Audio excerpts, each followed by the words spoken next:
All right, hello friends, welcome to यार्स के YouTube channel. मेरा नाम है आयुष राठी और ये हमारा ट्रिक्स एंड चीट कोड्स का एक और नया एपिसोड है। और इस एपिसोड में मैं आप लोगों के लिए लेने वाला हूं हमारा जो मणिपाल एंट्रेंस टेस्ट है MET 2021, उसके लिए हम लोग प्रिपरेशन कर रहे हैं। तो उसके हिसाब से मैं जो उसके प्रीवियस ईयर के क्वेश्चन है उसमें आप लोगों को दिखाऊंगा किस तरीके से ट्रिक्स एंड चीट कोड्स लगता है। तो इस वीडियो में मैं आप लोगों के लिए 4 क्वेश्चन लेने वाला हूँ पिछले साल का 2020 के मणिपाल एंट्रेंस एग्जाम का, ताकि आप लोगों को फील आ जाए कि किस टाइप के क्वेश्चंस हमारे पास में इस एग्जाम्स में पहले पूछे गए हैं और किस टाइप के क्वेश्चंस में हम लोग किस तरीके से ट्रिक्स एंड चीट कोड्स लगा सकते हैं। तो जल्दी से इस वीडियो को लाइक करके चैनल को सब्सक्राइब करके AR स्क्वाड का हिस्सा बन जाओ। उम्मीद करते हैं कि आपको वीडियो पसंद आएगी।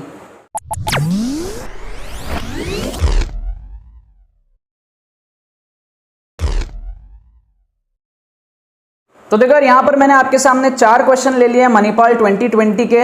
ये आप पहला क्वेश्चन देख सकते हो, यहाँ पे टेंजेंट वगैरह कुछ हमको दिया हुआ है, कोऑर्डिनेट ज्योमेट्री से रिलेटेड क्वेश्चन है। ये दूसरा क्वेश्चन आप लोग देख सकते हो, हाइट एंड डिस्टेंस ट्रिग्नोमेट्री से रिलेटेड कुछ क्वेश्चन है। यहाँ पर हमारे पास में तीसरा क्वेश्चन है कोऑर्डिनेट ज्योमेट्री से related, angle between the 2 straight lines. और ये हमारे पास में प्लेन का क्वेश्चन है, मतलब वेक्टर 3D का क्वेश्चन है। तो वैरायटी के क्वेश्चन ले लिए मैंने अलग अलग चैप्टर से। बहुत खतरनाक लेवल के ट्रिक्स लगेंगे, मतलब आपको मजा आ जाएगा इन क्वेश्चन में ट्रिक्स एंड चीट कोड्स को लगा के। अब देखो, सबसे पहला क्वेश्चन हमारे पास में क्या है, equation of tangent to the circle x square plus y square minus 2x minus 2y plus 1 equal to 0 perpendicular to y equal to x is। ठीक है। अब अगर आपको सॉल्व करना आता है सॉल्व कर लो, अगर सॉल्व करना नहीं आता तो जुगाड़ लगा लो। क्या जुगाड़ लगाओगे? सर्कल को ड्रॉ कर लो, सर्कल को ड्रॉ कर लो। तो सर्कल का सेंटर समझ में आ रहा है 1,1 है ना, -g,-f है ना। डिवाइड कर दो 2x और 2y को और माइनस साइन को एब्जॉर्ब कर दो तो 1,1 हो जाएगा। और रेडियस होता है √g² मतलब -1 का स्क्वायर 1 प्लस f² मतलब -1 का स्क्वायर 1 और माइनस c मतलब √g²। सर्कल होता है √g² plus f² minus c। ये फॉर्मूला होता है सर्कल का, रेडियस का। ठीक है, तो ये कट के हमारे पास में रेडियस आ जाएगा 1। तो इस सर्कल को हम ड्रॉ कर लेते हैं। ये 1 आएगा, ये 2 आएगा, ये 3 आएगा, ये 1 आएगा, ये 2 आएगा, ये 3 आएगा। तो 1,1 पे सर्कल बनेगा और रेडियस होगी 1 की, मतलब कि ये सर्कल कुछ इस टाइप का हमारे पास बन जाएगा। ये एक रेडियस का सर्कल है जिसकी सेंटर 1,1 पे है, राइट। अच्छा, अब देखो, अब हमारे पास में क्या है, ये लाइन है y = x। y = x कैसा लाइन होता है? इस टाइप का लाइन होता है y = x, है ना, 45 डिग्री पे। हमको चाहिए परपेंडिकुलर टू दिस, मतलब इसके परपेंडिकुलर चाहिए और इस पे टैंजेंट चाहिए। तो परपेंडिकुलर ऐसे होगा, है ना। परपेंडिकुलर कैसे होगा? ऐसा होगा। तो एक ये वाली लाइन बन सकती है और दूसरी कौन सी बन सकती है? दूसरी ये वाली बन सकती है ना। ये 2 लाइन हमारे पास में बन सकती है। तो इसकी स्लोप कितनी होगी? -1। तो पहले तो ऑप्शन में चेक करो कि स्लोप किसका किसका -1 नहीं है। ठीक है, तो आप देखोगे तो आपको दिखेगा कि इन दोनों ऑप्शन का जो स्लोप है वो -1 नहीं है। तो इन दोनों ऑप्शन को हम लोग एलिमिनेट कर देंगे क्योंकि इन दोनों का स्लोप 1 है। क्योंकि आप इसको जब y = mx + c फॉर्म में कन्वर्ट करोगे तो -y को इस तरफ लाओगे तो y = x + समथिंग हो जाएगा, मतलब कि स्लोप इन दोनों का 1 है। तो ये दोनों ऑप्शन हमारे पास में बचेंगे और ये दोनों ऑप्शन हमारे पास में पहले ही एलिमिनेट हो जाएंगे। अब बात करते हैं इन दोनों ऑप्शन की। तो यहां पर अगर आप देखो, इसको अगर आप कन्वर्ट करते हो सपोज, तो ये आपका क्या बनेगा? y = -x + -1 ऐसा बनेगा, है ना। x को इस तरफ लेके चले गए तो y = -x, तो ये वाली लाइन है। लेकिन +1 का मतलब क्या है कि इसका इंटरसेप्ट जो है वो 1 होगा, है ना, या फिर -1 होगा। तो आप सोचो अगर -1 होता है तो ये तो यार पॉसिबल ही नहीं है ना, ये तो फिर टैंजेंट बन ही नहीं पाएगा अगर ये -1 होता है तो, है ना, क्योंकि ये और नीचे आ गया। तो इसको भी हम लोग क्या करेंगे?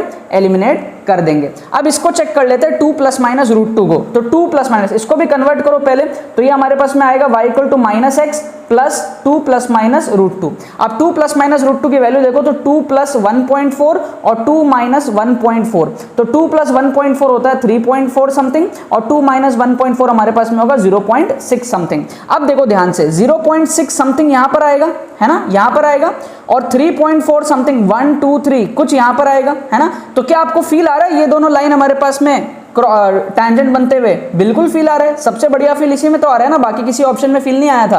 तो 0.6 पे कट होगा और 3 पॉइंट समथिंग पे कट होगा। तो ये हमारे पास में, क्योंकि देखो हम लोग एग्जैक्ट डायग्राम नहीं बना रहे हैं तो एकदम एग्जैक्ट हमारा नहीं आ रहा है, लेकिन अप्रोक्सीमेटली आ रहा है। 3 पॉइंट समथिंग 3 के आसपास हमको दिख रहा है यहाँ पर y इंटरसेप्ट कटते हुए, और यहाँ पर भी हमको 0.6 से 1 के आसपास हमारे पास में दिख रहा है हमको y इंटरसेप्ट कटते हुए। ठीक है, तो इसके बेसिस पर हम लोग सारे ऑप्शन को एलिमिनेट करके बी ऑप्शन को करेक्ट मार्क कर सकते हैं। इसको बोलते हैं हम लोग ऑप्शन एलिमिनेशन का सही तरीका, इंटेलिजेंट गेसिंग का सही तरीका, राइट।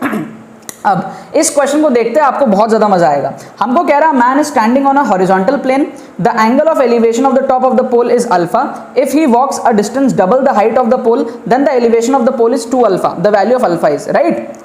अब देखो ऐसे क्वेश्चन को हम लोग कैसे सॉल्व करेंगे। हम लोग क्या करेंगे, हम लोग एक बार चेक कर लेंगे, एक एक ऑप्शन चेक कर लो। अब ये पाई बाई 12 की वैल्यू तो हमको पता नहीं है ना, हम इससे कंफर्टेबल नहीं है। पाई बाई 4 से हम कंफर्टेबल है 45 डिग्री, है ना। पाई बाई 3 से हम लोग कंफर्टेबल है 60 डिग्री, यस और नो।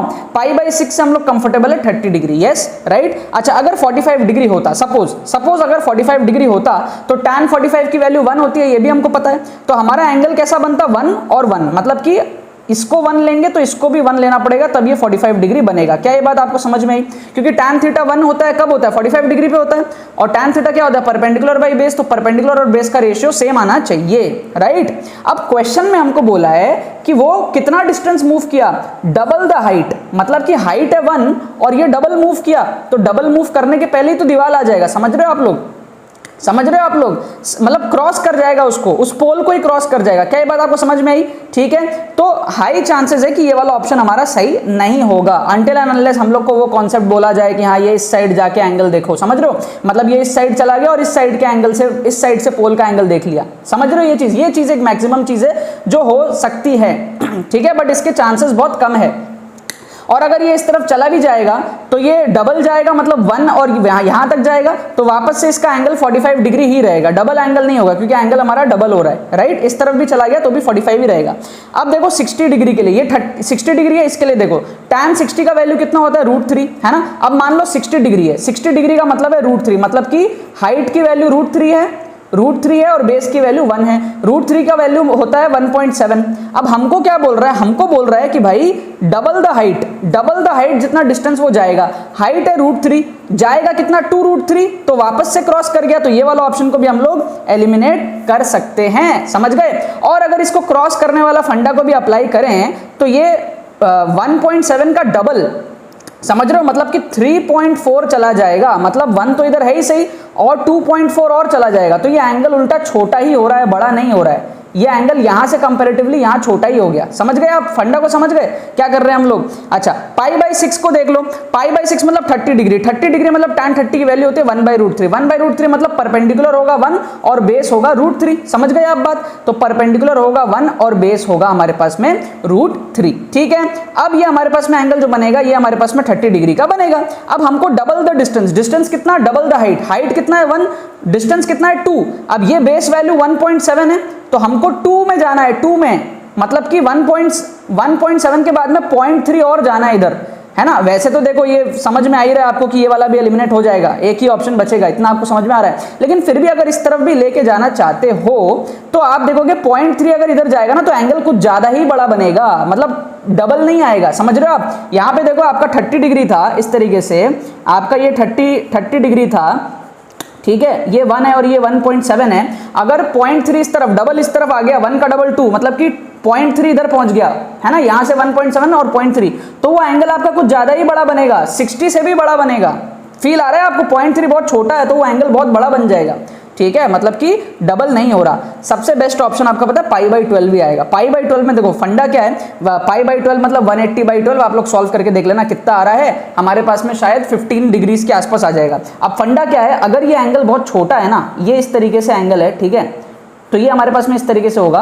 अब ये जो हाइट है ना, इसका डबल डिस्टेंस अगर ये कवर करेगा, सोचो मैं और अच्छा डायग्राम बना के दिखाता हूं आपको, मैं कहां दिखाऊं, यहां पे दिखा देता हूं, ठीक है। सोचो ये हमारे पास में इस तरीके से पहले था, ठीक है, ये हमारे पास में 15 डिग्री एंगल है, ठीक है। अब हाइट जितनी है ना उसका डबल डिस्टेंस अगर ट्रैवल करेगा, तो हाइट जितनी है उसका डबल डिस्टेंस ट्रैवल करेगा तो यहां पहुंच जाएगा सपोज, तो ये एंगल ऑटोमेटिकली देखो डबल हो गया, समझ गए। यहां पर एक स्कोप है ट्रैवल करने का, लेकिन पहले इन 3 ऑप्शन में ना स्कोप ही नहीं था ट्रैवल करने का, वो दूसरे एंड पे पहुंच जा रहा था, राइट। तो वो क्वेश्चन वाला कंसिडर नहीं करता है उतना झमेला, अगर कर भी रहा है तो भी हमने उस चीज को एलिमिनेट कर ही दिया आखिर। लेकिन ऑप्शन ए हमारे पास में सबसे बेस्ट ऑप्शन होगा यहां पर इंटेलिजेंट गेसिंग करने के लिए। समझ में आ गया आपको बात। अच्छा, थर्ड क्वेश्चन देखते हैं। हमको बोल रहा है एंगल बताओ इन दोनों स्ट्रेट लाइन के बीच में, तो क्या करेंगे हम लोग, सॉल्व करना आता है तो सॉल्व करेंगे, हमको नहीं करना आता तो हम क्या करेंगे, डायग्राम बना लेंगे। अब डायग्राम बनाने के लिए सबसे पहले देखो आपको इस तरीके से जो है बढ़िया से लाइंस बनानी पड़ेंगी, बहुत बढ़िया से आपको जो है लाइंस बनानी पड़ेंगी, ठीक है, अच्छे से लाइंस बनाना पड़ेगा, नहीं तो बहुत गड़बड़ हो जाएगा। मान लो ये 1 है, ये 2 है, ये 3 है, ये 4 है, ये 5 है, ये 6 है, ये 7 है, इस तरीके से मान लो ये 1 है, ये 2 है, ये 3 है, ये 4 है, ये 5 है, 6 है, 7 है, 8 है, 9 है, इस तरीके से, ठीक है। अच्छा, अब इसमें x को 0 रखो तो y की वैल्यू 5 आएगी, x को 0 रखो तो y 1 2 3 4 5 आ जाएगा, करेक्ट है ना। अब इसमें x की वैल्यू 1 रखोगे तो y कितना आ जाएगा, 7 माइनस रूट 3 आ जाएगा। 7 minus root 3 will be 7 minus 1.3 sorry 1.7, root 3 की वैल्यू 1.7 होती है, तो ये आ जाएगा हमारे पास में 5.3। तो 1 रखने पे ये आएगा 5.3, मतलब कुछ कुछ यहाँ पर आ जाएगा। तो ये हमारे पास में कुछ इस तरीके का हमारा लाइन बन रहा है। क्या ये बात आपको समझ में आई है ना, 5 और 5.3, ठीक है, इस तरीके का लाइन बनेगा हमारा। 5.3 मतलब 5 से थोड़ा सा 0.3 ऊपर, तो ये इस तरीके का हमारा लाइन बन जाएगा। अच्छा दूसरा लाइन बनाते हैं, y को x को 0 रखो, y आएगा -7, समझ गए, x को 0 रखो, y आएगा कितना, -7। तो नीचे जाओ, 1 2 3 4 5 6 7, तो x को 0 रखने पर y आएगा -7, है ना, -7 के लगभग ये आ रहा है हमारे पास में। x को 0 पर -7 आएगी। अच्छा x को 1 रख दो, x को 1 रखने पे y की वैल्यू कितनी आएगी, 1 रखोगे तो आएगा हमारे पास में 2 प्लस रूट 3 -7, तो ये हमारे पास में आएगा -5 प्लस रूट 3, मतलब -5 प्लस 1.7 मतलब -3.3, कितना, -3.3। तो 1 रखने पे आ रहा है -3.3, ये कुछ यहां पर हमारे पास में आ रहा है। तो इन दोनों पॉइंट को हम लोग जोड़ देंगे, है ना। अब इसको एक्सटेंड कर दो, ये भी लाइन बन गया, इसको भी अब आप एक्सटेंड कर दो, इसको अब आप एक्सटेंड कर दो, ठीक है। अब ये जो एंगल बन रहा है कितना बन रहा है, देख लो क्या फील आ रही है आपको, 90 डिग्री की फील आ रही है क्या आपको 90 डिग्री की फील आ रही है, नहीं आ रही है ना यार, तो 90 डिग्री को एलिमिनेट करो ना यार।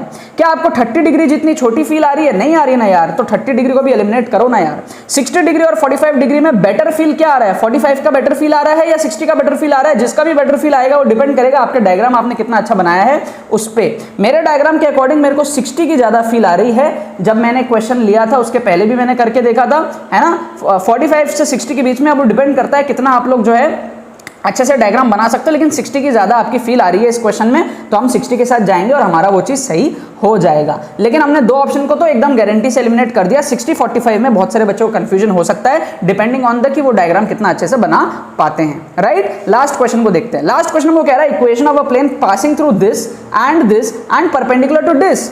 अब आपको सॉल्व करना आता है, सॉल्व करो, नहीं आता है कोई बात नहीं, क्वेश्चन को छोड़ना नहीं है। क्या करो, इक्वेशन जो है वो इससे पास कर रहा है तो पास करा के देखो, सेटिस्फाई करा के देखो, है ना। -1 1 और 1 को सेटिस्फाई करा के देखो, कर गया तो बढ़िया, नहीं करेगा तो एलिमिनेट कर देंगे ऑप्शन को। तो -1 को पुट करोगे आप फर्स्ट ऑप्शन में तो आएगा -2, फिर 1 1 पुट करोगे तो आएगा 3, फिर 3 और 3, तो ये दोनों कट जाएगा, ये हमारे पास में नहीं कट रहे, मतलब ये 0 नहीं आ रहा, मतलब ये सेटिस्फाई नहीं कर रहा, तो फर्स्ट ऑप्शन हमारा एलिमिनेट हो गया, समझ गए। सेकंड में पुट करके देखो, -1 है ना, फिर y के जगह 1 आएगा, फिर z के जगह 1 आएगा, और ये आगे इस तरीके से, ये कट गया, ये दोनों नहीं कटा, मतलब ये 0 नहीं हो रहा है, तो ये वाला ऑप्शन भी हमारा एलिमिनेट हो गया, समझ गए आप बात। थर्ड ऑप्शन में पुट करके देखो, -1 -2 हो जाएगा, फिर 1 डालो, फिर 1 डालो, फिर ये दोनों कट गए, ये दोनों कट गए, मतलब ये 0 बन रहा है, मतलब ये ऑप्शन सेटिस्फाई कर रहा है। इसमें दूसरा ऑप्शन को भी पुट करके देख लो, है ना, दो ऑप्शन है ना, इससे भी पास कर रहा है, इससे भी पास कर रहा है, इसको भी पुट करके देखो, तो इसको दूसरे वाले को पुट करेंगे तो हमारा आएगा 2, फिर -1 पुट करोगे तो आएगा -2, है ना। फिर आप इसको डालोगे, 1 को डालोगे तो ये आएगा -3 और ये +3, तो ये वाला भी कट गया, तो ये वाला भी सेटिस्फाई कर रहा है, मतलब ये दोनों सेटिस्फाई कर रहा है, दोनों पॉइंट्स को सेटिस्फाई कर रहा है। चलो चौथा ऑप्शन देख लेते हैं, चौथा में पुट करके देखो इसको, तो -1 y के जगह आएगा +1, z के जगह आएगा +1 और ये -3, तो ये हमारे पास में ये दोनों तो कट गए, लेकिन ये दोनों नहीं कटे, इसका मतलब ये सेटिस्फाई नहीं कर रहा है, तो ये वाला ऑप्शन भी हमारा एलिमिनेट हो गया। तो फाइनली हमारा सी ऑप्शन जो है इकलौता ऑप्शन बचा, बाकी सारे के सारे एलिमिनेट हो गए, तो हम इस ऑप्शन को जो है मार्क करके आ जाएंगे। मतलब हमने क्वेश्चन को सॉल्व नहीं करा, फिर भी हमने मार्क कर दिया, हमने कोई क्वेश्चन सॉल्व नहीं करा। इन चारों में से एक भी क्वेश्चन आप बता दो हमने सॉल्व करा हो, तो एक भी क्वेश्चन सॉल्व नहीं करा, लेकिन चारों के चारों हम सही करके आए और चारों में हम मार्क्स जो है वो उठा के आ पाए। तो ये तरीका है, ये खासियत है हमारे ट्रिक्स एंड चीट कोड्स की, कि आपको अगर क्वेश्चन सॉल्व करना नहीं भी आता होगा तो भी आप एग्जाम में छोड़ के नहीं आओगे, आप क्वेश्चन को सॉल्व करके आओगे। ये स्पेशलिटी है पूरे के पूरे सीरीज के। अब बात आती है कि बहुत सारे बच्चे पहली बार वीडियो को देख रहे हो तो उनको पता नहीं है कि यार ये सब सीखे कहां से, तो ये सब सीखने के लिए मैंने एक सेपरेट प्लेलिस्ट बना रखा अपने चैनल में, जिसका नाम है tricks and cheat codes, tricks and cheat codes, ठीक है। ये कहां मिलेगा, चैनल में जाओ, प्लेलिस्ट सेक्शन में जाओ, वीडियोस के सेक्शन में कम्युनिटी सेक्शन, प्लेलिस्ट सेक्शन आपको दिखेगा। चैनल के अंदर में ध्यान से देखना, एक प्लेलिस्ट का सेक्शन दिखता है आपको, है ना, तो उस प्लेलिस्ट के सेक्शन में बहुत सारे प्लेलिस्ट बने हुए हैं, जिसमें से एक प्लेलिस्ट का नाम है ट्रिक्स एंड चीट कोड्स। उस प्लेलिस्ट में जाओगे आपको दुनिया भर की वीडियोस मिल जाएंगे, 140 से ज्यादा मैं वीडियोस बना चुका हूं ट्रिक्स एंड चीट कोड्स के ऊपर, वो सारे के सारे आप देख लो फटाफट से, आप लोग ये सब चीजें सीख जाओगे, ठीक है। और हमारा जो इसका एग्जाम है, मणिपाल का जो एग्जाम है, मणिपाल के एग्जाम के लिए मैं जो 2021 के लिए मैं ट्रिक्स की वीडियोस बना रहा हूं, उसकी मैं एक सेपरेट प्लेलिस्ट भी बना दूंगा, उसकी भी लिंक आपको डिस्क्रिप्शन में मिल जाएगी, ताकि आप सिर्फ अगर मणिपाल के लिए फोकस्ड हो तो आप सिर्फ मणिपाल वाले वीडियोस को देख पाओगे, ठीक है। बाकी तो बस यही बात है। तो यार आई होप आपको ये ट्रिक समझ में आए होंगे, पसंद आए होंगे, अप्लाई करना आप लोगों ने सीख लिया होगा। अब मैं आप लोगों को बता दूं कि मणिपाल एंट्रेंस के ऊपर में जितनी भी ट्रिक्स एंड चीट कोड्स की वीडियोस होंगी 2021 के लिए, उन सबको मैं एक अलग प्लेलिस्ट में डाल दूंगा, ताकि आप लोग डायरेक्टली उस प्लेलिस्ट में जाकर के जो भी बच्चे मणिपाल के लिए प्रिपेयर कर रहे हैं वो उस प्लेलिस्ट से जाके सिर्फ और सिर्फ मणिपाल के एपिसोड्स को देख पाएंगे। तो मैं उस प्लेलिस्ट का जो लिंक है वो डिस्क्रिप्शन में डाल दूंगा। आगे आने वाली जितने भी वीडियोस होंगी मणिपाल की 2021 के लिए ट्रिक्स एंड चीट कोड्स के अंदर में, वो सारी उसी प्लेलिस्ट में आपके सेपरेटली ऐड भी होती जाएंगी, और जो ओरिजिनल प्लेलिस्ट है हमारा ट्रिक्स एंड चीट कोड्स उसमें तो ऐड होगा ही होगा। ठीक है, इस वीडियो को लाइक करना मत भूलना, शेयर करना मत भूलना बाकी सारे फ्रेंड्स के साथ, ताकि वो भी इस प्लेटफॉर्म का मजा उठा सके। बाकी तो बहुत बहुत धन्यवाद इस वीडियो को देखने के लिए, बने रहिए यार।